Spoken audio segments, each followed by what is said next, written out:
Mi hija me rogó que volviera a casa por las fiestas. Después de un vuelo de 10 horas, abrió la puerta.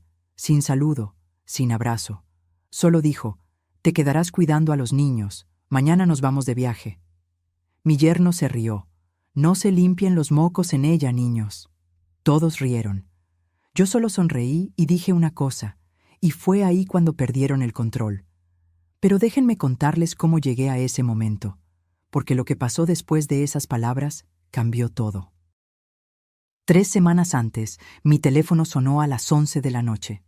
Era Valentina, mi hija, la que hacía 8 meses no me llamaba, solo mensajes cortantes de vez en cuando. «Mamá». Su voz sonaba dulce, casi como cuando era niña. «Te extraño mucho. Los niños preguntan por ti todos los días. ¿Por qué no vienes para las fiestas? Sería tan lindo tenerte aquí». Sentí que el pecho se me apretaba. Mateo y Lucía, mis nietos, 7 y 4 años.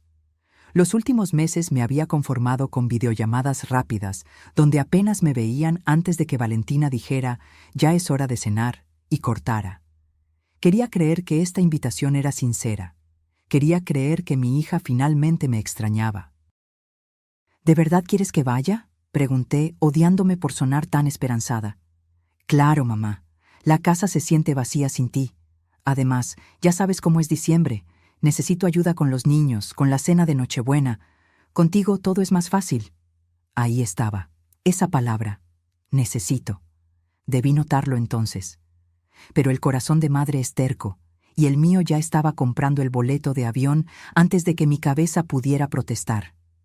Gasté 8,500 pesos en ese vuelo, casi la mitad de mi pensión del mes. Pero me dije que valía la pena, que vería a mis nietos, que tal vez, solo tal vez, Valentina y yo podríamos recuperar algo de lo que habíamos perdido desde que se casó con Rodrigo. El día del viaje me levanté a las 4 de la mañana. Preparé tamales de mole, los favoritos de Mateo. Empaqué los regalos que había estado comprando con tanto cuidado. Un robot para Mateo, una casita de muñecas para Lucía. Cosas sencillas, pero compradas con amor y los pocos pesos que podía ahorrar. 10 horas de vuelo. 10 horas imaginando la cara de mis nietos cuando me vieran en la puerta. 10 horas convenciéndome de que Valentina había cambiado, de que el tiempo la había suavizado. Llegué a su casa al atardecer, una residencia enorme en una privada de Monterrey, con jardín perfecto y 2 autos nuevos en la entrada. Rodrigo ganaba bien como gerente de ventas, muy bien, pero nunca había sido generoso, ni siquiera con su propia suegra. Toqué el timbre, escuché pasos, la puerta se abrió. Y ahí estaba Valentina, perfectamente peinada, maquillaje impecable, usando una blusa cara que reconocí de las tiendas donde ella se burlaba de que yo no podía comprar. Me miró como si fuera la persona que viene a limpiar las ventanas. «Mamá, llegaste». Ni un abrazo, ni siquiera una sonrisa cálida. Solo un movimiento de cabeza señalando hacia adentro. «Pasa, deja tu maleta ahí». Algo frío me atravesó el estómago, pero sonreí. Siempre sonrío. «Hola, mi amor». «¿Dónde están los niños? Muero por verlos». «Están viendo la tele. Oye, mamá, qué bueno que llegaste temprano. Mañana Rodrigo y yo nos vamos de viaje, así que te quedarás cuidando a Mateo y Lucía. Ya dejé una lista de todo lo que necesitan. Horarios de comida, tareas, clases. Ah, y por favor no desordenes la cocina, ¿sí? Ya sabes cómo eres». «¿Cómo soy?». Me quedé paralizada con mi maleta en la mano. «Espera, ¿de viaje? Pero dijiste que querías que pasáramos las fiestas juntas». Valentina suspiró, como si le estuviera pidiendo algo ridículo. «Ay, mamá, no seas dramática. Vamos a estar fuera solo 2 semanas. Los niños te van a adorar tener aquí. Además, tú no tienes nada más que hacer, ¿verdad?». Antes de que pudiera responder, apareció Rodrigo. Alto, prepotente, con esa sonrisa que siempre me había hecho sentir pequeña. «Doña Tere, qué milagro. Pensé que ya no le gustaban los aviones». Se rió de su propio chiste. Luego gritó hacia la sala. Niños, vino la abuela, pero ojo, no se limpien los mocos en ella. Escuché las risitas de Mateo y Lucía. Risas inocentes, pero que en ese momento me dolieron como cuchillos. Valentina ni siquiera lo reprendió. Solo se rió también, como si fuera la cosa más graciosa del mundo. Y ahí, de pie en la entrada de esa casa que olía a velas caras y desprecio, algo dentro de mí se rompió. Pero no como las otras veces. No me derrumbé, no lloré. Levanté la vista. Los miré a ambos, y con la voz más tranquila que he usado en mi vida, dije: «Perfecto, mañana mismo regreso a mi casa. Que tengan buen viaje». El silencio fue absoluto. Valentina parpadeó, confundida. Rodrigo dejó de sonreír. Y en ese momento supe que algo acababa de cambiar para siempre. Pero lo que ninguno de ellos sabía era lo que yo descubriría en los días siguientes. Y cómo esa respuesta tranquila sería solo el principio de la tormenta que estaba por desatarse. Valentina cambió de cara en segundos. Esa seguridad arrogante se convirtió en pánico. «Mamá, espera, no, los niños te extrañan tanto». Si me extrañaban, me habrían saludado cuando llegué. Mi voz seguía calmada, aterradoramente calmada. Rodrigo intentó reír, pero sonó forzado. «Doña Tere, no sea orgullosa. Está cansada del viaje, lo entendemos». «No estoy cansada, estoy cuerda. Dejé mi maleta donde estaba. Ustedes me hicieron volar 10 horas para ser su sirvienta gratuita. Pero yo ya no acepto migajas disfrazadas de amor». Valentina me tomó del brazo. Sus ojos se llenaron de lágrimas falsas, esas que había perfeccionado desde adolescente. «Mamá, por favor, solo quédate esta noche. Mañana hablamos con calma». Y ahí cometí mi error. Esas lágrimas, aunque falsas, todavía podían quebrarme. Porque yo recordaba otras lágrimas, las reales, las de una niña de 8 años llorando junto al ataúd de su padre. Me quedé. 12 años atrás, Javier murió de un infarto mientras reparaba el techo de nuestra casa. Cayó desde 4 metros. No hubo tiempo de despedirse. Solo el sonido horrible de su cuerpo golpeando el patio, y luego el silencio. Valentina tenía 15 años, yo 53. Y de la noche a la mañana me convertí en padre y madre, en el único sostén de familia, en la única que podía mantener a flote ese barco que se hundía. Javier había sido mecánico, buen hombre, pero nunca ahorramos mucho. Cuando murió, descubrí que teníamos deudas. La casa estaba hipotecada. El taller donde trabajaba cerró 3 meses después. Yo sabía coser. Mi madre me había enseñado cuando era joven, así que convertí la sala de nuestra casa en un taller de costura. Compraba tela barata en el mercado, hacía vestidos para quinceañeras, arreglaba pantalones, bordaba servilletas para bodas. Trabajaba desde las 5 de la mañana hasta pasada la medianoche. Mis dedos sangraban de tanto coser. El zumbido de la máquina se volvió la banda sonora de nuestras vidas. Pero cada peso que ganaba era para Valentina, para que tuviera uniformes nuevos, para que no le faltara nada en la escuela, para que nunca sintiera que había perdido su futuro junto con su padre. Cuando Valentina dijo que quería estudiar administración en una universidad privada, vendí la casa grande donde habíamos vivido como familia. Esa casa llena de recuerdos de Javier, del columpio que él construyó, del jardín donde cultivaba tomates. La vendí en 580,000 pesos. Pagué las deudas. Compré un departamento más pequeño pero digno en una colonia tranquila. El resto lo invertí en la educación de Valentina.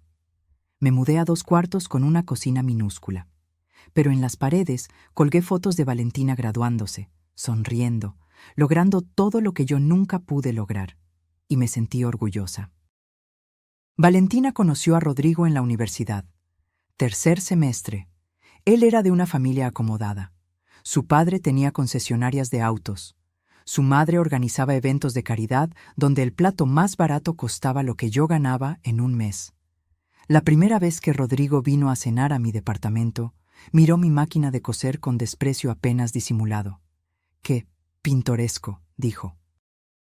como si mi trabajo fuera un pasatiempo curioso y no la razón por la que su novia había podido conocerlo en esa universidad cara. Pero Valentina estaba enamorada, y yo, como madre, quería verla feliz. Así que tragué mi orgullo cada vez que Rodrigo hacía comentarios sobre lo chiquito pero acogedor de mi hogar, o cuando su madre me preguntaba con falsa dulzura si también hacía alteraciones de ropa fina. Cuando se comprometieron, la familia de Rodrigo organizó una cena para conocernos mejor. Fue en un restaurante donde el menú no tenía precios. La madre de Rodrigo, Elena, me preguntó a qué me dedicaba. Cuando dije que era costurera, sonrió con lástima. ¡Qué noble oficio! Tan necesario. Noble, necesario. Palabras que significaban pobre. La boda se planeó para el año siguiente. La familia de Rodrigo pagaría el salón, la comida, las flores, todo ostentoso, todo caro. Pero Valentina vino a mí llorando una tarde. «Mamá, los padres de Rodrigo quieren que yo pague mi vestido y el de las damas. Dicen que es tradición que la familia de la novia cubra eso. Pero es muy caro. Son 150,000 pesos en total». 150,000 pesos. 3 años de trabajo intenso. 3 años de noches sin dormir, de dedos sangrando, de espalda adolorida. «No te preocupes, mi amor», le dije. «Yo me encargo». Saqué mis ahorros. Todo lo que había guardado soñando con algún día viajar, o renovar el departamento, o simplemente descansar. Lo entregué sin pensarlo. Porque para eso son las madres, ¿verdad? Para sacrificarse. El día de la boda, Valentina se veía hermosa. El vestido era de encaje francés, con pedrería importada. Brillaba bajo las luces del salón como una princesa. Y cuando la vi caminar hacia el altar, me dije que había valido la pena. Pero en la recepción escuché a Elena hablando con otras señoras. «Pobre Valentina, su mamá es costurera. Al menos Rodrigo la sacó de esa vida. Ya no tendrá que preocuparse por el dinero». Como si yo hubiera sido una carga. Como si mis sacrificios hubieran sido un peso del que Valentina necesitaba liberarse. Después de la boda, las visitas se espaciaron. Primero era cada domingo, luego cada 15 días, luego una vez al mes, luego solo en cumpleaños y Navidad. Y finalmente, ni eso. Las llamadas se volvieron mensajes de texto. Los «te quiero, mamá» se transformaron en «luego te marco, estoy ocupada». Cuando nacieron Mateo y Lucía, estuve ahí, en el hospital, en las noches sin dormir, ayudando con pañales y biberones. Pero conforme los niños crecieron, mi presencia se volvió incómoda. Rodrigo decía que malcriaba a los niños, que no sabía educar con métodos modernos. Y Valentina, mi Valentina, la niña por la que vendí mi casa, por la que sangré en esa máquina de coser, empezó a darle la razón. Ahora, de pie en la casa que mis sacrificios ayudaron a construir, miraba a esa hija que ya no reconocía, y me preguntaba, ¿en qué momento perdí a mi niña?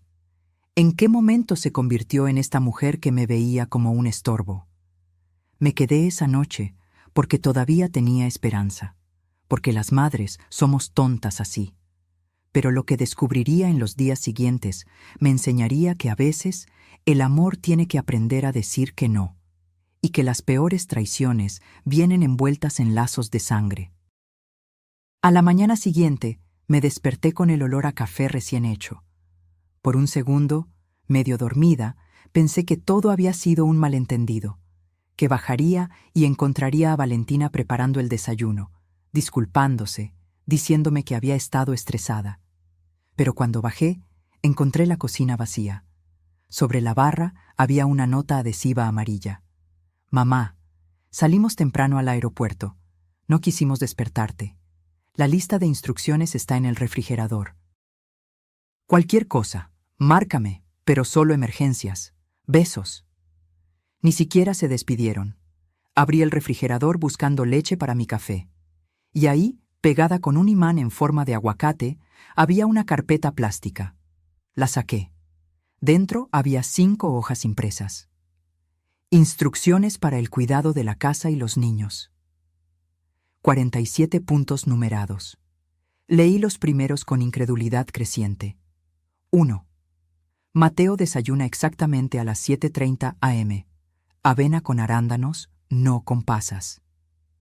Si no hay arándanos frescos, usar congelados, nunca enlatados. 2. Lucía solo toma leche de almendras.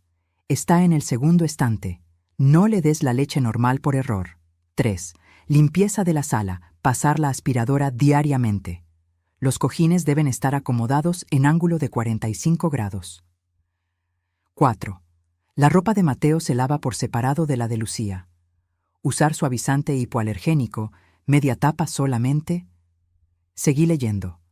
Cada instrucción era más absurda que la anterior. ¿Cómo doblar las toallas? ¿En qué cajón guardar cada tipo de cubierto? Que debía regar las plantas de la terraza cada tercer día a las 6 de la tarde exactamente. 47 instrucciones, como si fuera una empleada nueva que necesitaba un manual completo. Al final de la última página, escrito a mano, había una postdata. PD.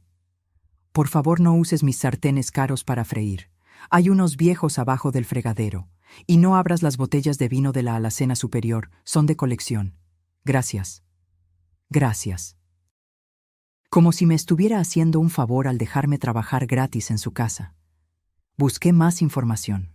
En la sala, sobre el escritorio de Rodrigo, encontré un sobre abierto. Dentro estaban las confirmaciones de vuelo. Monterrey, Cancún, Resort Gran Solaris. Paquete todo incluido. 15 días.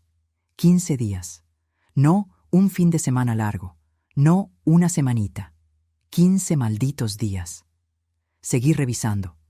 El precio del paquete estaba ahí, impreso en la confirmación, 87,340 pesos. 87,000 pesos en unas vacaciones, mientras yo había gastado casi la mitad de mi pensión mensual solo para llegar hasta aquí. Me senté en el sofá que según la lista debía aspirar diariamente. Las manos me temblaban. No de miedo, de rabia. Escuché pasos bajando las escaleras. Mateo apareció en pijama, tallándose los ojos. «Abuela, tengo hambre». Respiré hondo. Sonreí. «Buenos días, mi cielo. ¿Qué quieres desayunar?» «Avena con arándanos». «Mamá dice que siempre desayuno avena con arándanos». «Claro que sí. Punto número 1 de la lista». Preparé el desayuno siguiendo las instrucciones al pie de la letra. No porque quisiera obedecerlas, sino porque no iba a desquitarme con un niño de 7 años. Mateo comió en silencio, viendo caricaturas en una tablet. «¿Dónde están tus papás?», le pregunté, aunque ya sabía la respuesta. «Se fueron a Cancún. Dijeron que nosotros nos quedaríamos contigo porque eres abuela y las abuelas cuidan niños». «Es tu trabajo». «Mi trabajo». Un niño de 7 años repitiéndome lo que había escuchado en su casa. «Mateo, cariño, ¿tú qué crees que hace la abuela normalmente?» Se encogió de hombros. «No sé. Esperar a que la necesitemos, supongo». Esperar a que me necesitaran, como un objeto guardado en un closet hasta que fuera útil. Lucía bajó media hora después. Me vio y sonrió. Al menos ella parecía contenta de verme. «Abuela, ¿vas a quedarte mucho tiempo?» «2 semanas, princesa». «Qué bien. Mamá dice que cuando estás tú, ella puede descansar. Dice que tú nunca te cansas porque ya estás viejita y no haces nada importante». Las palabras salieron de su boca con total inocencia, pero cada una se clavó como vidrio. Preparé el desayuno de Lucía. Leche de almendras, tostadas con mermelada de fresa sin azúcar. Todo según la lista. Después, mientras los niños jugaban, busqué mi teléfono. Marqué a Valentina. Buzón de voz. Marqué otra vez. Buzón. Un mensaje de WhatsApp. «Mamá, estamos en el avión. Modo avión. Luego te escribo». Tardó 6 horas en responder mi siguiente mensaje. «¿15 días, Valentina? Me dijiste que era un viaje corto».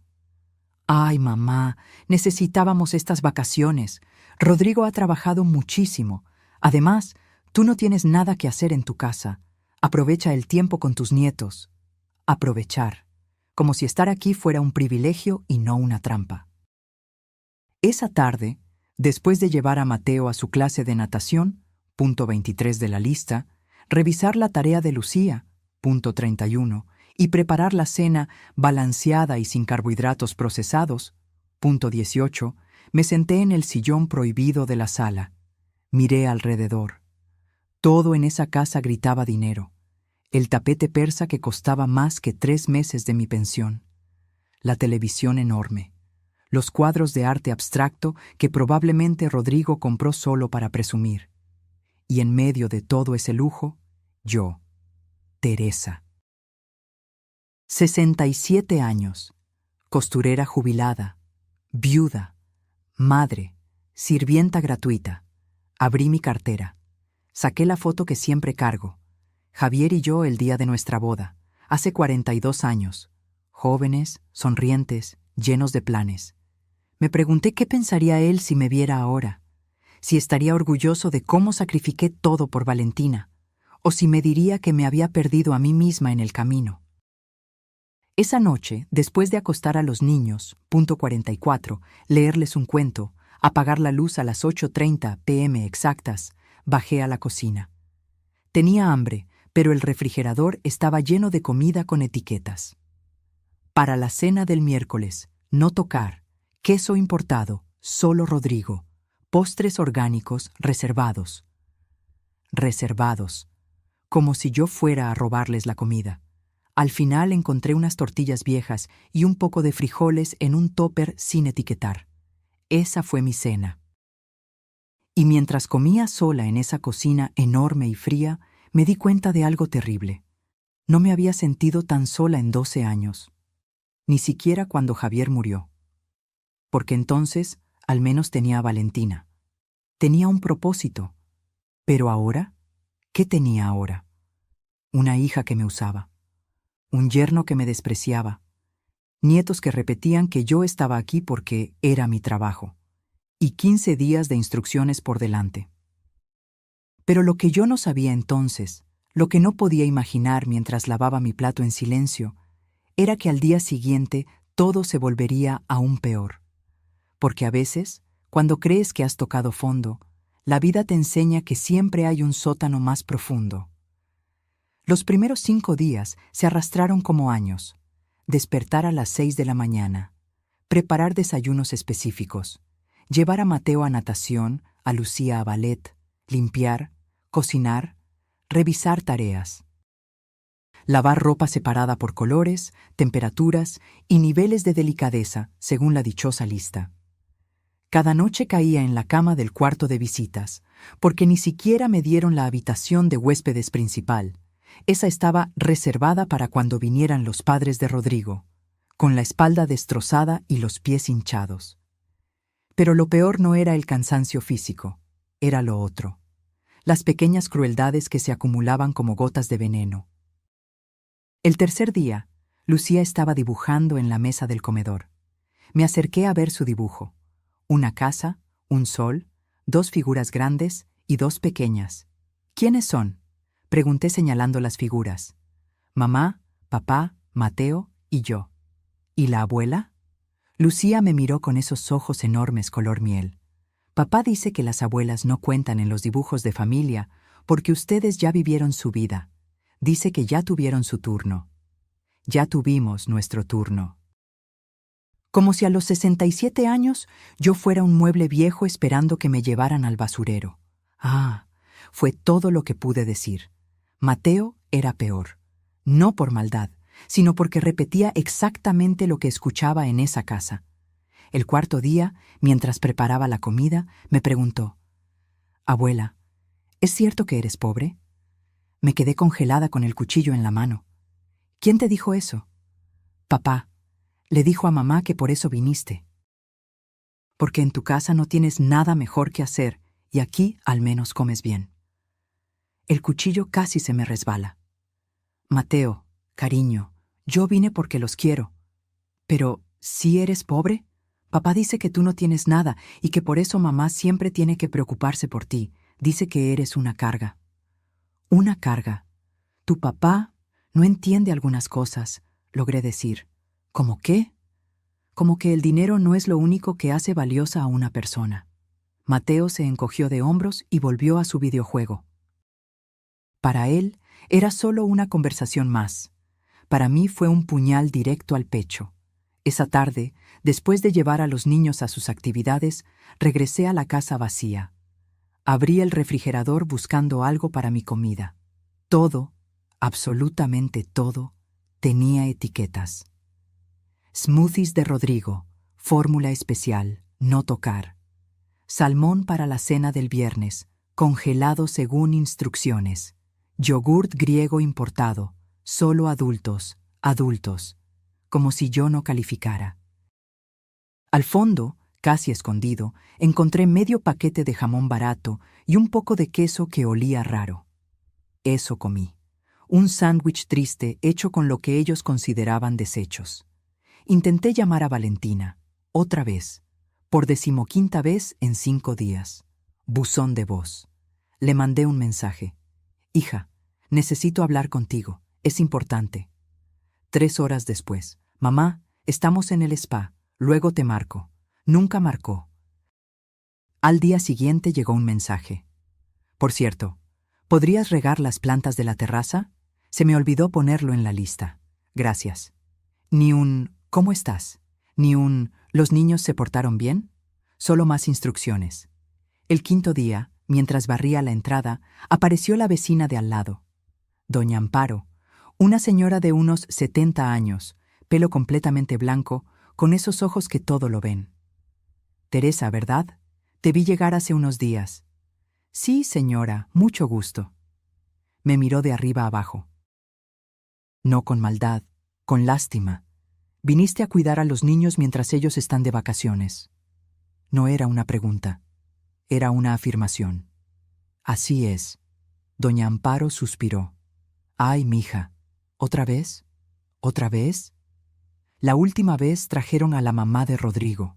La tuvieron aquí 3 semanas. La pobre mujer salió de aquí llorando. Nunca supe qué pasó, pero escuché gritos. Rodrigo gritándole a su propia madre que ella no sabía educar niños modernos.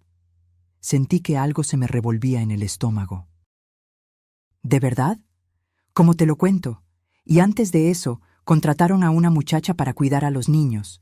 Duró 2 días. Dijo que Rodrigo le hablaba como si fuera su esclava. Doña Amparo se acercó más, bajando la voz. Ten cuidado, Teresa. Esa familia no es buena gente, y tu hija, perdóname que te lo diga, aprendió muy bien de su marido.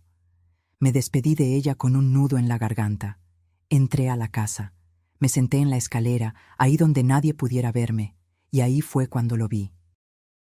En la mesa del recibidor, un sobre abierto, correspondencia bancaria. No debí abrirlo, lo sé, pero algo me impulsó. Era un estado de cuenta, de la cuenta de Valentina. Revisé los movimientos del último mes. Restaurantes caros, 12,000 pesos. Spa, 8,500 pesos. Tienda departamental, 23,000 pesos. Y ahí, marcado con resaltador amarillo. Transferencia bloqueada. Teresa Mendoza, beneficiaria eliminada del sistema. Me quedé helada. Busqué más documentos. Encontré un correo impreso. De Rodrigo a Valentina. Ya bloqueé las transferencias a tu mamá como quedamos. Es por su bien. Si le sigues dando dinero, se malacostumbra. Que aprenda a vivir con su pensión. No es nuestro problema que haya tomado malas decisiones en su vida. Malas decisiones. Como vender mi casa para pagarle la universidad a mi hija. Como trabajar hasta sangrar para que ella nunca le faltara nada. Esas fueron mis malas decisiones. Mis manos temblaban sosteniendo ese papel. Valentina había aceptado esto. Había dejado que Rodrigo bloqueara cualquier ayuda hacia mí. Y nunca me dijo nada. ¿Cuándo había pasado esto? ¿Hace cuánto que mi propia hija había decidido que yo no merecía ni siquiera su apoyo ocasional? El teléfono sonó. Era Valentina. Contesté con la voz más neutra que pude. Hola. Mamá, ¿todo bien? ¿Los niños se portaron bien? Sí. Qué bueno. Oye, ¿podrías lavar las sábanas de nuestra cama? Regresamos en una semana y me gustaría encontrar todo fresco. Lavar sus sábanas. Mientras ellos estaban tirados en una playa. Valentina, necesito preguntarte algo. Dime rápido, vamos a entrar a una clase de yoga. ¿Por qué bloqueaste las transferencias hacia mí? Silencio. Largo, incómodo. Mamá, fue decisión de Rodrigo. Y tiene razón. No podemos estar manteniéndote toda la vida. Tienes tu pensión. Nunca pedí que me mantuvieras. Solo pregunto por qué tomaron esa decisión sin decirme. Porque sabíamos que te ibas a poner dramática. Mira, tengo que colgar. Hablamos después, colgó. Me quedé ahí, con el teléfono en la mano, en esa casa que olía a detergente caro y traición. Y por primera vez en 5 días, no lloré. Porque había algo creciendo dentro de mí que era más fuerte que las lágrimas. Era furia. Pero aún no sabía hasta dónde llegaría esa traición, porque lo peor, lo absolutamente peor, todavía estaba por llegar. El día 8 amaneció diferente. Mateo no bajó a desayunar. Subí a su cuarto y lo encontré acurrucado bajo las cobijas, temblando. Tenía la frente ardiendo. Le toqué la cara. Estaba hirviendo. Me duele la cabeza, abuela, murmuró. Y la garganta. Busqué el termómetro en el baño. 39 grados. Casi 40. Llamé a Valentina. Directo a buzón. Volví a marcar. Buzón, otra vez. Buzón. Mandé mensaje. Mateo tiene fiebre muy alta. Necesito hablar contigo ya. Nada. Esperé 10 minutos. Nada. Mateo empezó a quejarse más fuerte. Lucía lloraba asustada viendo a su hermano. Y yo estaba ahí, sola, en una casa que no era mía, con un niño enfermo y ninguna autorización médica. Tomé una decisión. Lo vestí como pude, le puse una chamarra, cargué a Lucía y llamé un taxi. Al hospital más cercano, urgencias. El taxista me miró por el espejo. ¿El niño está bien? Tiene mucha fiebre. Por favor, rápido. En urgencias, una enfermera joven me recibió.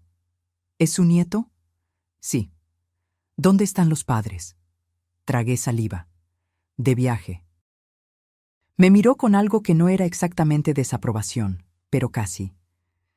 Necesitamos datos del seguro médico y autorización de los padres para cualquier procedimiento. Está muy grave, por favor. Entiendo, señora, pero son protocolos. Mientras llenaba papeles con manos temblorosas, intenté llamar a Valentina otras 6 veces. Nada. Marqué a Rodrigo. Apagado. Le mandé mensaje a ambos. Estoy en urgencias con Mateo. Contesten. El médico revisó a Mateo. Infección de garganta severa. Necesitaba antibióticos, estudios de sangre, observación. ¿Cuánto cuesta todo?, pregunté. La enfermera me pasó un papel. 3.200 pesos. 3.200 pesos de mi pensión.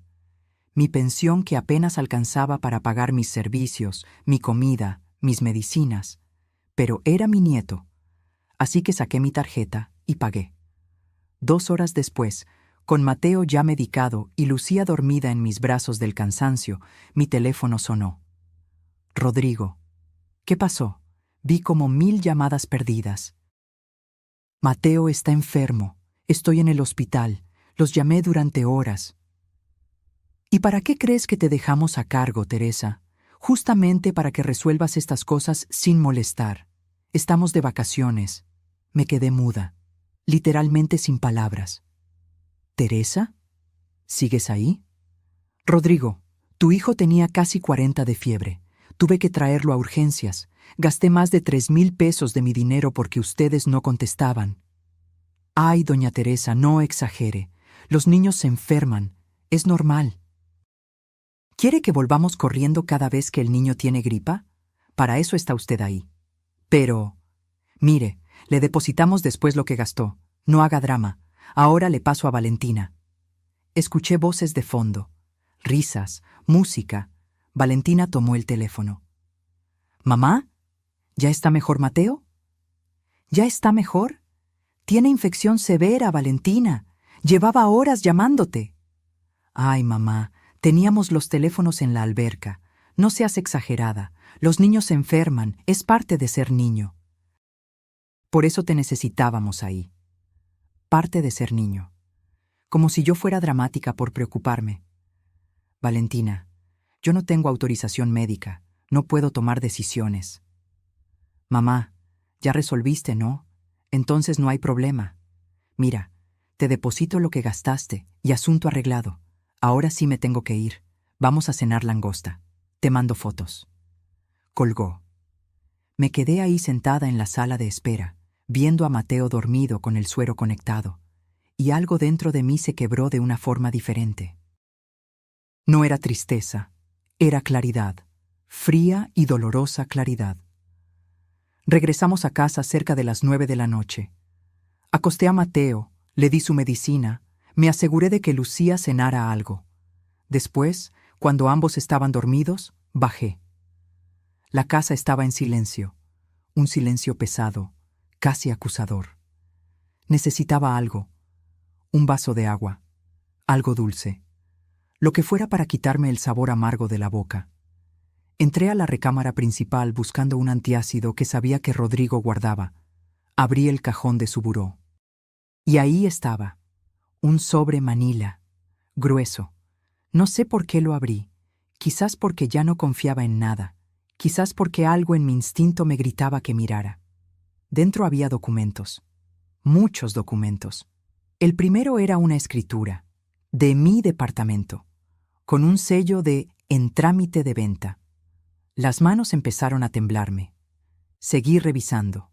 Una carta poder, supuestamente firmada por mí, autorizando a Valentina a vender mi propiedad. La fecha, 6 meses atrás. Cuando fui a visitarlos por el cumpleaños de Lucía, recordé ese día. Valentina me había pedido firmar unos papeles del banco.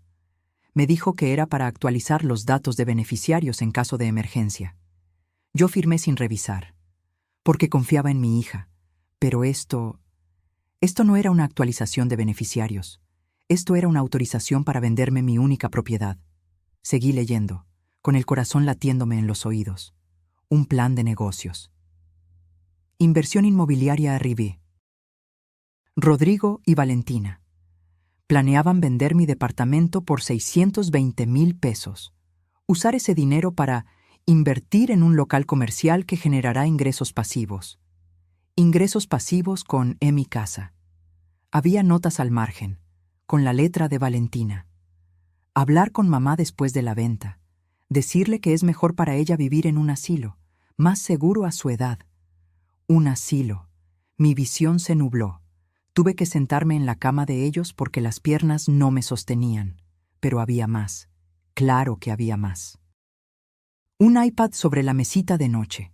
Lo tomé. Estaba desbloqueado, abierto en WhatsApp. La conversación entre Rodrigo y Valentina, fechada hace 2 semanas, justo antes de que me invitaran a pasar las fiestas con ellos. Rodrigo, ya hablé con el notario. Dice que con la carta poder podemos vender sin que tu mamá esté presente. Valentina, ¿y si se enoja? Rodrigo, ¿y qué va a hacer? Ya está vieja, no tiene a nadie más. Además, le diremos que es por su bien. Que con ese dinero invertiremos y le daremos una mensualidad. Valentina, no sé, me siento mal. Rodrigo, Val, en 2 años compramos la casa en la playa que queremos. Tu mamá vivirá mejor en un lugar donde la cuiden. Es ganar, ganar. Valentina, sí, tienes razón. Total, ¿ella qué va a hacer? Es mi mamá, me tiene que entender. Seguí bajando. Más mensajes. Valentina, ya la invité para diciembre. Le dije que los niños la extrañan.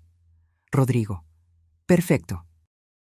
Así nos la quitamos de encima 2 semanas y aprovechamos para ir a Cancún. Mata 2 pájaros. Valentina, ja, ja, ja, pobre.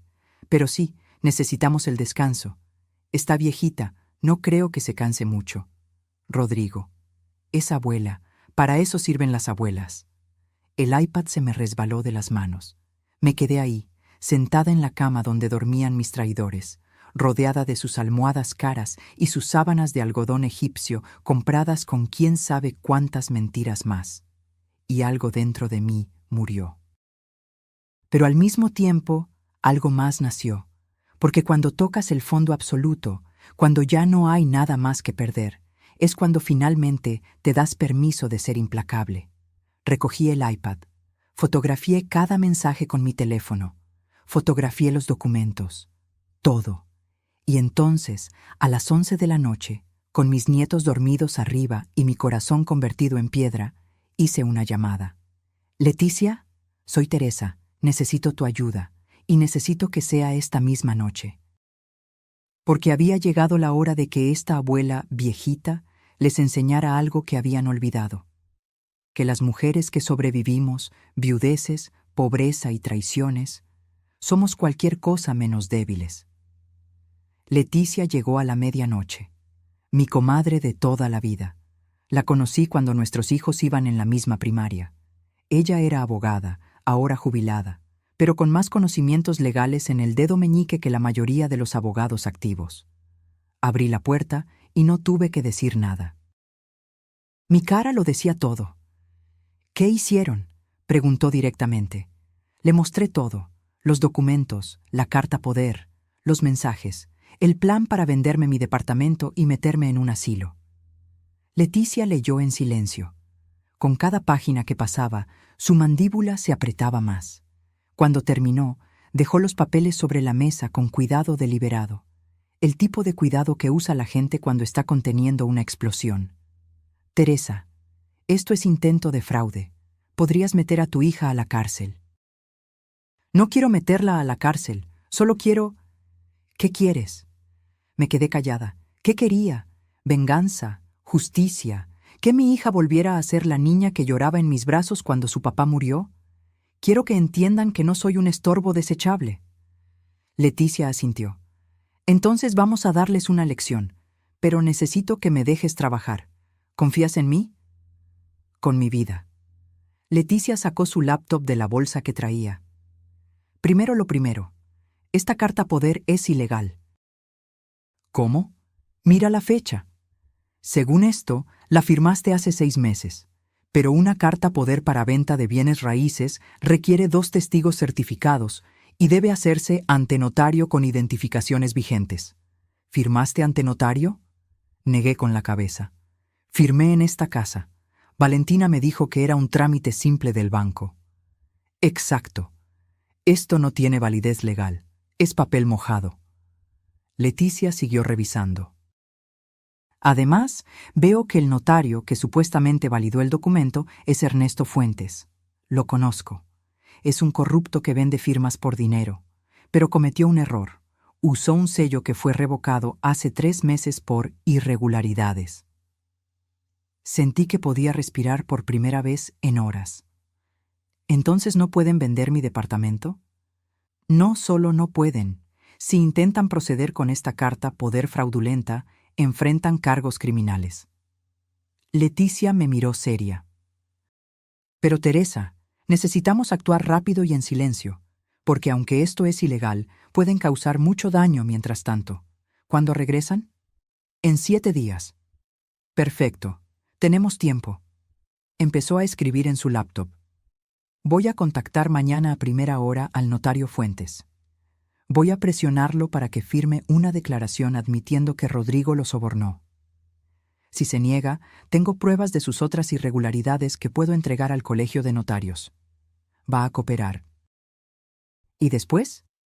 Después bloqueamos cualquier intento de transacción sobre tu departamento. Hablaré con tu notario original, con el registro público de la propiedad. Nadie podrá tocar tu casa sin tu presencia física y autorización explícita. Leticia, yo no tengo dinero para pagarte. Me interrumpió con una mano. Teresa, cuando mi hijo se enfermó de leucemia hace 20 años, tú fuiste la única que no desapareció. Te quedaste conmigo en el hospital. Me llevabas comida que hacías aunque apenas tenías para ti. Me sostenías cuando yo no podía más. Esto no tiene precio. Y además, su voz se endureció. Detesto a los abusivos. Y tu hija se convirtió en una abusiva. Trabajamos hasta las 3 de la mañana. Leticia fotografió todo, hizo copias certificadas en una aplicación especial, redactó documentos. Mañana temprano voy al banco donde tienes tu cuenta, dijo. Vamos a congelar cualquier acceso que Valentina tenga. Dijiste que ella puede consultar tu cuenta, ¿verdad? Sí. Le di acceso hace años para emergencias. Se acabó. Mañana esa autorización desaparece. Tu dinero, tu departamento, tu vida, todo queda blindado. Leticia cerró su laptop. ¿Tienes a alguien de confianza en tu edificio? Don Mario, el portero, me conoce desde hace 15 años. Llámalo mañana, que cambie las cerraduras, que no deje entrar a nadie sin tu autorización directa por escrito, ni a tu hija ni a nadie. La abracé, fuerte. Como no había abrazado a nadie en meses. Gracias. No me agradezcas todavía. Esto apenas empieza. Se separó y me miró directo a los ojos. Teresa, lo que viene no va a ser fácil, porque cuando regresen y descubran que no pueden hacer nada, van a atacarte. Van a manipularte. Valentina va a llorar. Va a decir que malinterpretaste todo, que solo querían ayudarte. Lo sé. ¿Estás lista para mantenerte firme? ¿Estás lista para que tu hija te odie? Esa pregunta me dolió. Pero pensé en los mensajes. Total, ¿ella qué va a hacer? Es mi mamá, me tiene que entender. Ya me odia, dije con voz tranquila. Solo que yo no lo había aceptado hasta ahora. Leticia se fue cerca de las 4. Subí a revisar a los niños. Mateo dormía profundamente, la fiebre había bajado. Lucía abrazaba su peluche favorito. Los miré y sentí una tristeza enorme. Ellos no tenían culpa, pero estaban siendo criados por personas que les enseñaban que las abuelas eran desechables. Que el dinero era más importante que la dignidad. Que usar a la gente estaba bien si eras familia. Bajé y seguí revisando el iPad que Valentina había dejado conectado a la Wi-Fi de la casa. Había más conversaciones. Muchas más. Un grupo de WhatsApp, amigas VIP. Valentina y 4 mujeres más. Mensaje de Valentina hace 3 semanas. Chicas, ayuda. Mi mamá quiere venir en diciembre y no sé cómo decirle que no. Rodrigo dice que la usemos de niñera para irnos a Cancún, pero me da pena. Respuesta de alguien llamada Sofía. Jajaja, y amiga, yo hago eso con mi suegra todo el tiempo. Total, ¿para qué están las viejas si no para ayudar? Otra respuesta. Di que los niños la extrañan. Siempre funciona con las abuelas, se derriten. Valentina, tienen razón. Además ya hablé con Rodrigo, y si vendemos su departamento podemos comprar la casa en la playa. Win-win. Win-win. Ganar, ganar. Robarme mi casa era ganar, ganar. Seguí bajando. Un mensaje de Valentina a Rodrigo hace 4 meses. A veces me siento mal por mi mamá. Sacrificó mucho por mí. Rodrigo. Val, ya hablamos de esto. Tú no le pediste que vendiera su casa. Esas fueron sus decisiones. Tú no le debes nada. Ella decidió tener una hija. No tú decidiste tener una madre pobre. Valentina. Tienes razón. A veces me pongo sentimental. Rodrigo. Por eso yo manejo las finanzas, mi amor. Tú eres muy blanda. En 2 años estaremos en esa casa de playa y tu mamá estará en un lugar donde la cuiden profesionales. Todos felices. Cerré el iPad. Me serví un vaso de agua. La bebí despacio, de pie en la cocina oscura. Y ahí, en ese silencio, tomé mi decisión final. No iba a llorar más. No iba a suplicar amor. No iba a conformarme con migajas. Iba a enseñarles que la mujer que vendió su casa para darle educación a su hija, esa misma mujer tenía el coraje suficiente para defenderse. Los siguientes 6 días los pasé en modo automático, cuidando a los niños, siguiendo la dichosa lista, limpiando la casa, pero por dentro estaba construyendo algo. Leticia trabajaba desde las sombras. El notario corrupto firmó su declaración confesando el soborno. El banco congeló los accesos de Valentina. Don Mario cambió las cerraduras de mi departamento. Todo quedó bloqueado. protegido, blindado. Y yo guardé cada evidencia, cada mensaje, cada documento, cada prueba de lo que habían planeado hacerme. Valentina mandaba mensajes ocasionales. ¿Todo bien, mamá? Fotos de playas, de cócteles, de atardeceres. Yo respondía, todo perfecto, hija. Disfruten. Y sonreía, porque ella no sabía que cada día que pasaba, yo me volvía más fuerte. El día 15 recibí un mensaje. Mamá, llegamos mañana a las 6 p.m. ¿Podrías preparar la cena? Tenemos hambre de comida casera.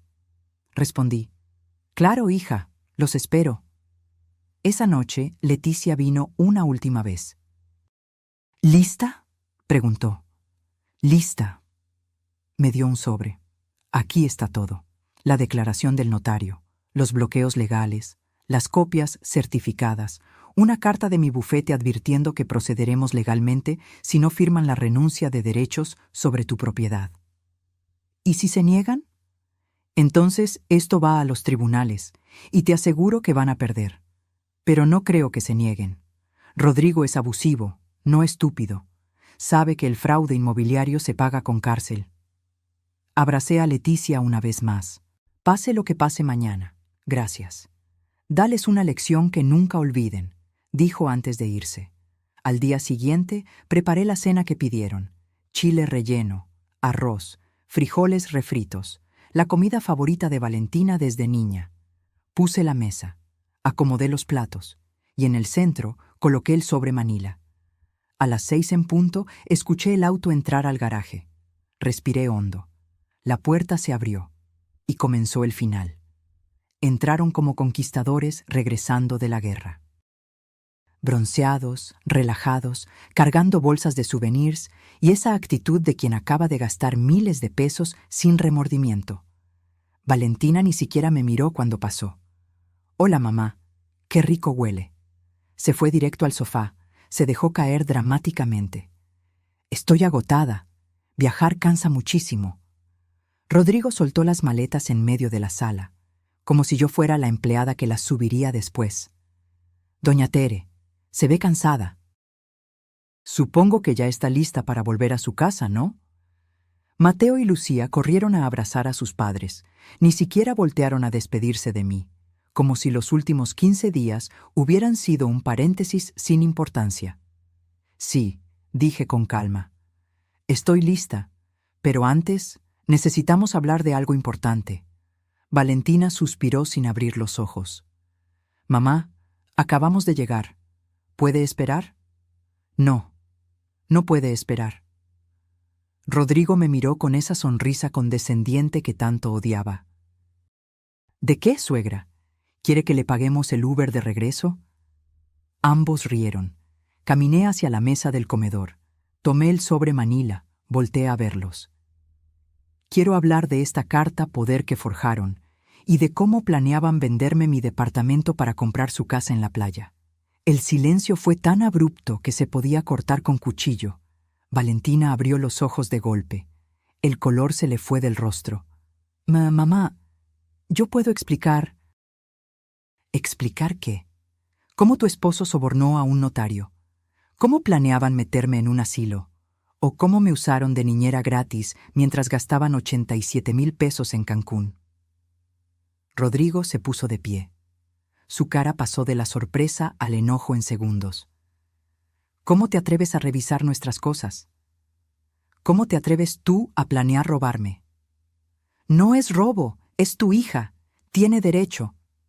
Lo interrumpí. Primera vez en años que interrumpía a Rodrigo, y la sensación fue embriagante. No tiene ningún derecho, y tú menos. Saqué los documentos del sobre, los puse sobre la mesa, uno por uno, con deliberada lentitud. Esto, señalé la primera hoja, es la declaración del notario Ernesto Fuentes, confesando que tú lo sobornaste con 30,000 pesos para validar una carta poder fraudulenta. Rodrigo palideció. Esto, saqué otra, Es la confirmación del registro público de la propiedad, bloqueando cualquier transacción sobre mi departamento sin mi presencia física y autorización notariada ante testigos. Esto, otra hoja, son capturas certificadas de sus mensajes de WhatsApp, donde me llaman viejita estorbo y planean mi vida sin consultarme. ¿Y esto? Saqué el último documento. Es una carta de mi abogada advirtiéndoles que si no firman una renuncia total de derechos sobre mi propiedad, procederemos legalmente. El fraude inmobiliario se castiga con hasta 12 años de prisión. Valentina se había puesto de pie. Las lágrimas comenzaron a rodar por sus mejillas. Mamá, lo siento tanto. Fue idea de Rodrigo, yo solo. Cállate, Valentina. Mi voz sonó tan fría que hasta yo me sorprendí. Eres una mujer adulta de 33 años. Deja de culpar a otros por tu codicia. No es codicia. Pensábamos darte una mensualidad. Ibas a estar mejor. ¿Mejor? ¿Mejor dónde? ¿En el asilo que tenían planeado? El silencio confirmó todo. Rodrigo intentó recuperar el control. Dio un paso hacia mí, intentando intimidarme con su altura. Mire, doña Teresa, está malinterpretando todo. Podemos resolver esto en familia. Saqué mi teléfono. ¿Llamo a la policía ahora o firman? Su actitud cambió instantáneamente. El matón prepotente se convirtió en un hombre asustado. No hay necesidad de llamar a nadie. Podemos hablar. Ya hablé. Durante 15 días. Conmigo misma. Mientras ustedes tomaban piñas coladas. Puse frente a ellos el documento de renuncia de derechos. Y una pluma. Firmen. Los dos. Ahora. Valentina lloraba abiertamente. Mamá, por favor, perdóname. Yo te amo. Siempre te he amado. Y ahí fue cuando algo dentro de mí explotó. No con gritos, con verdad. Si esto es amor, Valentina, prefiero el odio, porque el odio al menos es honesto. Me acerqué a ella, la miré a los ojos, esos ojos color café que heredó de su padre. Te di todo, mi juventud, mi dinero, mi casa, mis sueños. Vendí los recuerdos de tu padre para que tú pudieras estudiar en una universidad cara. Cosí hasta que mis dedos sangraron para que nunca te faltara nada. Me mudé a un departamento pequeño para que tú tuvieras futuro. Mamá, ¿y sabes qué recibí? Desprecio, mentiras, un plan para dejarme sin techo y peor que todo eso, la confirmación de que para ti soy un estorbo. Las lágrimas de Valentina parecían genuinas, pero ya no podían tocarme. Firmen, repetí, o esto termina en el juzgado. Y créeme, Rodrigo, cuando el fraude inmobiliario va a los tribunales, las cosas se ponen muy feas. Especialmente para gerentes de ventas que viven de su reputación. Rodrigo tomó la pluma. Firmó. Sus manos temblaban. Valentina sollozaba. Mamá, por favor, dame otra oportunidad. Valentina, mi voz se suavizó apenas un poco. Te estoy dando la oportunidad de no ir a la cárcel. Eso es más generoso de lo que merecen. Ella firmó también, entre lágrimas, entre sollozos que me rompían el corazón, aunque no lo demostrara. Tomé el documento firmado, lo guardé en mi bolsa. Hay algo más que necesitan saber, dije. No voy a denunciarlos penalmente, pero tampoco van a verme hasta que cumplan 3 condiciones. ¿Qué condiciones?, preguntó Rodrigo con voz apagada. Primera, terapia familiar, ya pagada por ustedes, con un profesional real, durante al menos 6 meses. Segunda, Valentina va a conseguir un trabajo real, y me va a devolver los 150,000 pesos que gasté en su boda, en pagos mensuales. No porque lo necesite, sino porque necesita aprender el valor del dinero que no es suyo. Tercera, van a explicarles a Mateo y a Lucía que las abuelas no son sirvientas, que merezco respeto y que lo que hicieron estuvo mal. Valentina abrió la boca para protestar. No es negociable, corté. O aceptan o no me vuelven a ver. Nunca. En ese momento escuché pasos en la escalera.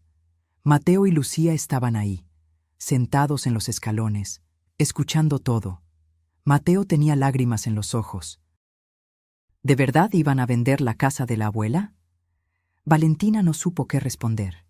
Me acerqué a mis nietos. Me arrodillé frente a ellos, aunque las rodillas me protestaron. Los amo, les dije. Más de lo que pueden imaginar.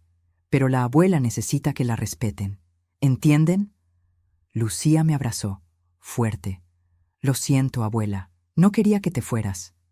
Mateo también me abrazó. Papá está mal, ¿verdad? No respondí. Solo los abracé a ambos. Luego me levanté. Tomé mi maleta que había dejado preparada junto a la puerta. Mi abogada se pondrá en contacto para el seguimiento de las condiciones. Tienen mi número si aceptan los términos. Caminé hacia la puerta. Mamá, espera. La voz de Valentina sonaba destrozada. Me detuve, sin voltear. Espero, dije, que algún día entiendas que amarte no significa destruirme, y que enseñarte eso ha sido lo más difícil que he hecho en mi vida. Salí. La puerta se cerró detrás de mí. Y por primera vez en 15 días, respiré aire que no olía a traición. El taxi que había llamado ya me esperaba. ¿Al aeropuerto?, preguntó el conductor. No, respondí. A casa, a mi casa. Mientras el auto se alejaba, no miré atrás, porque finalmente había aprendido que a veces el amor más grande que puedes dar es enseñarle a alguien que no pueden pisotearte, aunque ese alguien sea tu propia hija. El departamento olía a cerrado, a polvo, a soledad de 2 semanas, pero era mío. Dejé la maleta junto a la puerta. Recorrí cada habitación con los dedos sobre los muebles. La cocina pequeña donde hacía mis tés de manzanilla. La sala con el sillón desgastado, pero cómodo donde leía por las tardes. Mi cuarto con la colcha tejida que había hecho hace años. No era ostentoso. No tenía pisos de mármol ni electrodomésticos importados. Pero era mío. Nadie podía quitármelo. Ya no. Me senté en mi sillón y lloré. Lloré todo lo que había aguantado durante 15 días. Todo lo que había contenido durante la confrontación. Todo el dolor de una madre que acaba de poner límites a su propia hija. El teléfono sonó a los 20 minutos. Valentina. No contesté. Volvió a sonar. Y otra vez. Y otra. 27 llamadas perdidas esa noche. A la mañana siguiente había 53 mensajes de WhatsApp. Los primeros eran de furia. No puedo creer que nos hayas hecho esto. Nos humillaste frente a los niños. Rodrigo dice que exageraste todo. Luego vinieron los de manipulación. Mamá, por favor, hablemos. Los niños te extrañan. Podemos arreglar esto en familia. Y finalmente los de víctima. Me siento fatal. No puedo dormir pensando en cómo te hice sentir. Dame una oportunidad de explicarme. No respondí ninguno. Leticia vino al tercer día. Trajo pan dulce y café. ¿Cómo estás?, preguntó sin rodeos. Destruida, pero viva. Eso es un inicio. Se sentó frente a mí. Han estado llamando al bufete. Rodrigo quiere negociar términos más razonables. No hay negociación. Eso les dije. Valentina también llamó, llorando. Dice que acepta las condiciones pero que quiere verte. Sentí que el pecho se me apretaba. ¿Las acepta de verdad o solo quiere manipularme? Difícil saberlo, pero Teresa... Leticia me tomó la mano. Tienes que estar preparada para la posibilidad de que no cambien, de que esto sea el fin permanente de tu relación con ellos. Lo sé. ¿Y estás en paz con eso? Me quedé callada largo rato. No, nunca voy a estar en paz con perder a mi hija, pero estoy en paz con no perderme a mí misma en el proceso. Las semanas siguientes fueron extrañas. Doña Amparo, la vecina que me había advertido, tocó mi puerta con un guisado. Me enteré de que regresaste y de que las cosas no salieron bien. ¿Cómo te enteraste? Ay, mija, en este edificio todos sabemos todo. Sonrió con calidez. Hiciste bien. Sea quien sea, nadie tiene derecho a tratarte como basura. Esa noche cené acompañada por primera vez en semanas. Doña Amparo me contó de su propia hija, que vivía en Estados Unidos y apenas la llamaba. Uno cría cuervos, dijo sin rencor, pero eso no significa que tengan que sacarte los ojos. Un mes después, recibí un correo del terapeuta familiar, la doctora Méndez. Estimada Teresa, Valentina y Rodrigo iniciaron terapia como acordaron. Han asistido a 4 sesiones. Valentina solicitó que le informara de su progreso. También preguntó si estaría dispuesta a asistir a una sesión conjunta cuando esté lista. ¿Estaba lista? No lo sabía. 2 meses después del incidente, mi teléfono sonó. Número desconocido. Contesté por instinto. ¿Abuela? Era Mateo. Mi amor, ¿cómo conseguiste este número? Se lo pedí a mamá. Me dijo que podía llamarte si prometía no presionarla para que ella te llamara. Hizo una pausa. Te extraño.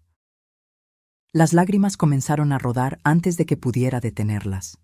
Yo también te extraño, Mateo. Mamá está rara, llora mucho. Papá también. Están yendo a hablar con una doctora. Lo sé, mi cielo. ¿Es por lo que pasó? ¿Por lo de tu casa? Sí. ¿Hicieron algo muy malo? Respiré hondo. Sí, pero están intentando ser mejores. Y eso es lo que importa. ¿Cuándo vas a venir? No lo sé todavía. ¿Pero vas a venir? ¿Algún día? Y ahí estaba la pregunta que me había estado haciendo durante 2 meses. Sí, dije finalmente. Algún día, cuando las cosas estén mejor. ¿Me lo prometes? Te lo prometo. Después de colgar, me quedé mirando el teléfono, pensando, sintiendo. Porque ser madre nunca termina. Ni siquiera cuando tus hijos te traicionan. Ni siquiera cuando tienes que alejarte para sobrevivir. 3 meses y medio después, Valentina apareció en mi puerta. No llamó antes. No avisó. Simplemente tocó el timbre a las 10 de la mañana un sábado. Cuando abrí, casi no la reconocí. Había adelgazado. Tenía ojeras. El maquillaje perfecto había desaparecido. Hola, mamá. Nos quedamos ahí, en el umbral, mirándonos. ¿Puedo pasar? Me hice a un lado. Se sentó en mi sillón. El mismo donde yo había llorado la noche que regresé. Miró alrededor como si viera el departamento por primera vez. Olvidé lo pequeño que es este lugar, dijo suavemente. Pero olvidé también lo cálido que se siente. No dije nada. Llevo 3 meses en terapia, 2 veces por semana. Jugaba con sus manos. La doctora dice que tengo patrones de codependencia con figuras de autoridad y dificultad para establecer identidad propia separada de mi pareja.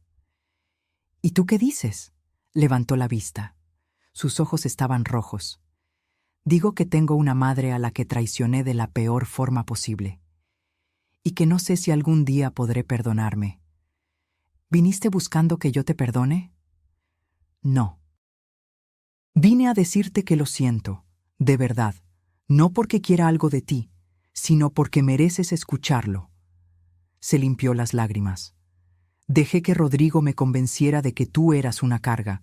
Dejé que me hiciera olvidar todo lo que sacrificaste. Me convertí en alguien que no reconozco. ¿Y Rodrigo? También está en terapia, separada de la mía. Dice que viene de una familia donde el dinero era amor y que no sabe cómo demostrar afecto de otra forma. Hizo una pausa. No es excusa. Pero es un inicio. Me serví un té. No le ofrecí, todavía no. ¿Conseguiste trabajo? Sí, en una boutique. Vendo ropa. Gano 18,000 al mes. Ya te deposité el primer pago de lo que te debo. Revisé mi teléfono. Ahí estaba. 3,000 pesos. Son 50 pagos, dijo. 4 años y 2 meses. Voy a pagarte cada peso. No necesito el dinero. Pero yo necesito devolvértelo. Nos quedamos en silencio. El reloj de pared marcaba los segundos. Mamá, su voz se quebró. No espero que me perdones mañana, ni el mes que viene, ni tal vez nunca. Solo quiero que sepas que cada día me levanto avergonzada de lo que hice. Y cada día intento ser un poquito mejor, que la persona que fue capaz de planearte eso. Me levanté. Caminé hacia la ventana. Valentina, te amo. Siempre te voy a amar. Eres mi hija. Pero el amor no significa olvidar. No significa volver a ser la misma de antes. Porque esa Teresa que se dejaba usar, ya no existe. Lo sé. Si vamos a reconstruir algo, tiene que ser desde la verdad, sin manipulación, sin lágrimas falsas, sin promesas vacías. ¿Podemos intentarlo? La miré. Vi a la niña que lloraba por su padre, pero también vi a la mujer que planificó robarme mi casa. Podemos intentarlo, dije finalmente, pero va a tomar tiempo, mucho tiempo. Se levantó. No intentó abrazarme, solo asintió. Tengo todo el tiempo del mundo. Cuando se fue, me preparé otro té. Me senté en mi sillón. Y por primera vez en meses sentí algo parecido a la esperanza. No era perdón, no todavía. Pero era un inicio. 6 meses habían pasado desde aquella confrontación. 6 meses de pequeños pasos. Valentina cumplía con los pagos religiosamente. Asistía a terapia. Llamaba una vez por semana, conversaciones cortas pero honestas. Rodrigo, sin embargo, era otra historia. Ese martes, Leticia me llamó con urgencia. «Teresa, necesitas venir a mi oficina. Ahora». Llegué en menos de 1 hora. Su cara me dijo todo. Rodrigo presentó una demanda. Sentí que el piso se movía. ¿Una demanda? ¿De qué? Alega que lo difamaste, que la declaración del notario fue obtenida bajo coerción, que tú presionaste a Valentina para firmar documentos bajo amenaza. Leticia puso los papeles frente a mí. Básicamente, está intentando revertir todo lo que logramos. ¿Puede hacer eso? Puede intentarlo. ¿Prosperará? No. Tenemos todas las pruebas, pero... Hizo una pausa. Va a ser un proceso largo, caro y desgastante, que es exactamente lo que él quiere. Cansarte, que desistas. ¿Valentina sabe de esto? Según estos documentos, ella no aparece como parte demandante. Solo él. Esa noche Valentina llegó a mi departamento hecha un mar de lágrimas, sin avisar. Igual que aquella vez hace meses, pero esta vez era diferente. No sabía nada, dijo entre sollozos. Me enteré esta tarde cuando llegó la notificación a la casa. Rodrigo contrató a un abogado sin decirme. Usó dinero de nuestra cuenta conjunta. ¿Y? Y le dije que se detuviera, que retirara la demanda, que habíamos acordado seguir adelante, no volver atrás. ¿Qué te dijo? Su cara se descompuso. Que yo era una tonta sentimental, que dejara que los hombres manejaran los asuntos serios, que tú me habías lavado el cerebro en terapia. Me senté. Respiré hondo. ¿Y tú qué hiciste? Le dije que retirara la demanda o me iba de la casa. El silencio llenó el departamento. ¿Y? Me dijo que me fuera entonces, que sin él yo no era nadie, que había sido él quien me salvó de una vida mediocre contigo. Las lágrimas corrían libremente. Así que tomé a los niños y me fui. Estamos en un hotel. Valentina, no te estoy pidiendo dinero. No te estoy pidiendo que me rescates. Solo necesitaba que supieras que esta vez elegí diferente. Me miró con ojos destrozados pero firmes. Esta vez te elegí a ti. Elegí hacer lo correcto. 3 días después recibí una llamada de un número privado. ¿Teresa Mendoza? Sí. Habla Elena Carranza, la madre de Rodrigo. El veneno en su voz era palpable. Necesitamos hablar sobre esta situación ridícula que usted provocó. No provoqué nada. Su hijo intentó robarme. Mi hijo intentó ayudarla, darle una mejor vida. Y usted, con sus aires de víctima, destruyó un matrimonio. Su hijo sobornó a un notario y falsificó documentos. Eso no es ayuda, es un delito. Escúcheme bien, Teresa. Su voz se volvió gélida. Mi familia tiene recursos, abogados, contactos. Podemos hacer que su vida sea un infierno. O puede ser razonable, retirar todas las acusaciones y dejar que las cosas vuelvan a la normalidad. ¿Normalidad? Que me roben y sonría. Valentina es una tonta manipulable. Siempre lo fue. Pero Rodrigo es brillante. Tiene futuro. Y no voy a permitir que una costurera resentida arruine a mi hijo. Algo en mí se encendió. No con rabia, con claridad absoluta. Señora Elena, su hijo es un abusador que aprendió de ustedes que el dinero compra todo, incluso dignidad ajena. Pero aquí está la diferencia. Yo no tengo su dinero, pero tengo algo que ustedes nunca van a entender. Tengo principios que no están en venta. ¡Qué pintoresco! ¿Y de qué le sirven sus principios en ese departamentito miserable? Me sirven para dormir tranquila, cosa que dudo que usted o su hijo puedan hacer.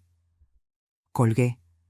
Las manos me temblaban, pero era de adrenalina, no de miedo.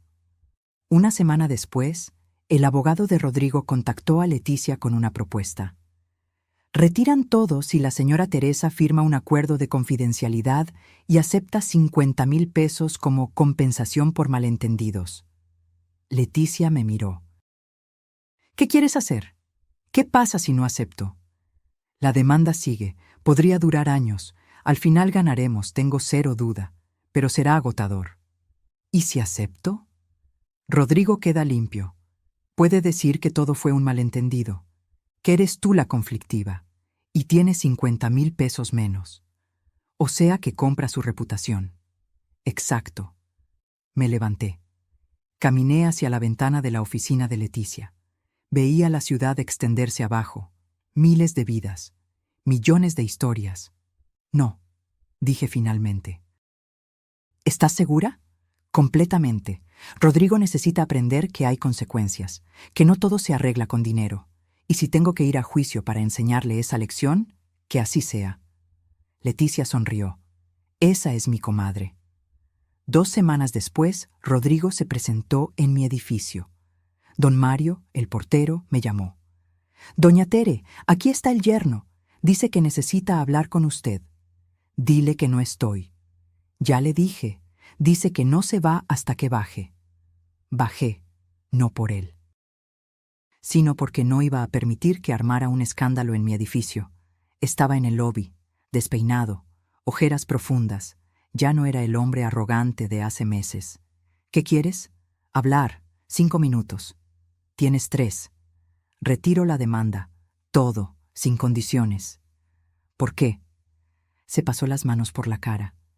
Porque Valentina me dejó, de verdad. Se llevó a los niños, presentó demanda de divorcio y mi jefe se enteró del tema legal. Me pusieron en revisión laboral. Y ahora que tu vida se derrumba, vienes a negociar. No estoy negociando. Estoy disculpándome. Lo miré. Realmente lo miré. Y vi a un hombre roto. Rodrigo, durante años me trataste como basura, como si porque tengo menos dinero, valiera menos como persona. Lo sé.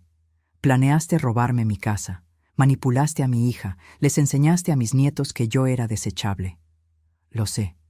¿Y ahora? ¿Ahora qué? ¿Unas disculpas y borrón y cuenta nueva? No espero borrón y cuenta nueva. Solo quiero detener esto antes de perder todo. Me miró con ojos cansados. Ya perdí a mi familia. No quiero perder mi trabajo también. Debiste pensar en eso antes.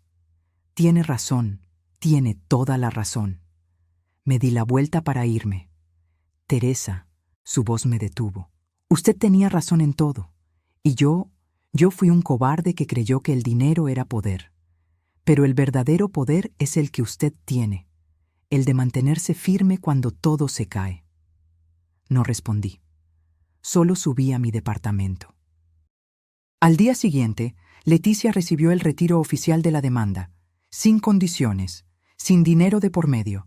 «Lo lograste», dijo Leticia. «¿Qué logré?»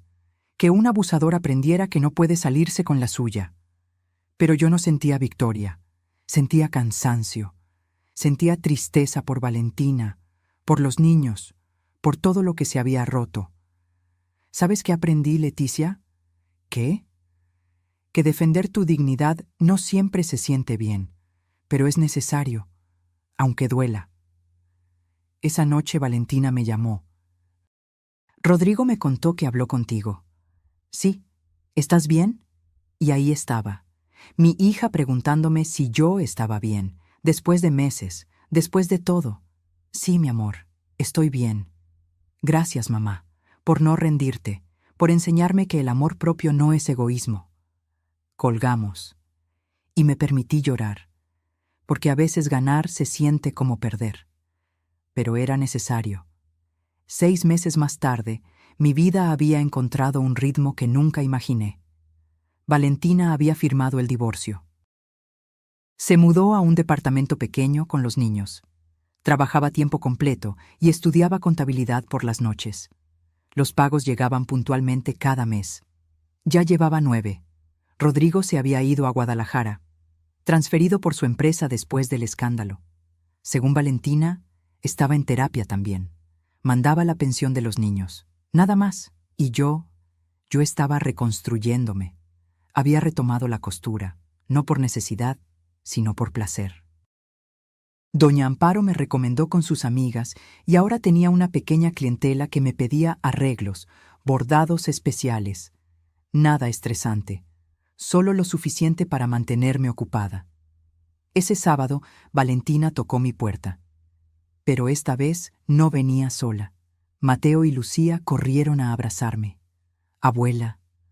Los abracé sintiendo que el corazón se me llenaba. Habían crecido. Mateo ya tenía 8 años, Lucía 5. ¿Podemos quedarnos a comer?, preguntó Lucía con esos ojos enormes. Miré a Valentina. Ella sonrió tímidamente. Si no es molestia, traje ingredientes para cocinar juntas, como antes, pero no exactamente igual. Cocinamos. Valentina preparó el pollo. Yo hice el arroz. Los niños pusieron la mesa sin que nadie se los pidiera. Durante la comida, Mateo habló de su equipo de fútbol. Lucía mostró un dibujo que había hecho en la escuela, de una casa, un sol, y esta vez 5 figuras. ¿Quiénes son?, pregunté. Mamá, Mateo, yo y ustedes 2. Señaló las 2 figuras más grandes. Tú y la abuela Amparo, porque la abuela Amparo también nos cuida a veces cuando mamá trabaja. Valentina se sonrojó. Doña Amparo ha sido muy generosa. Me ayuda con los niños cuando tengo clase.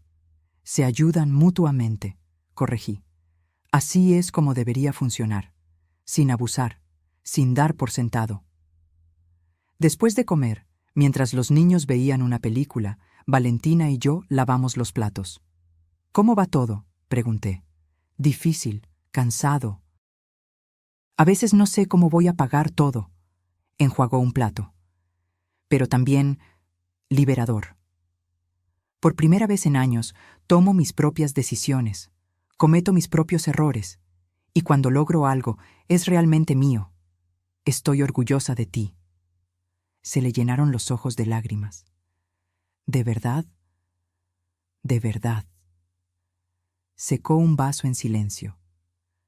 Mamá, sé que nunca voy a poder compensar lo que te hice, pero quiero que sepas que cada día me esfuerzo por ser la mujer que tú mereces como hija. Valentina, ya no se trata de merecer, se trata de construir algo nuevo, desde la honestidad.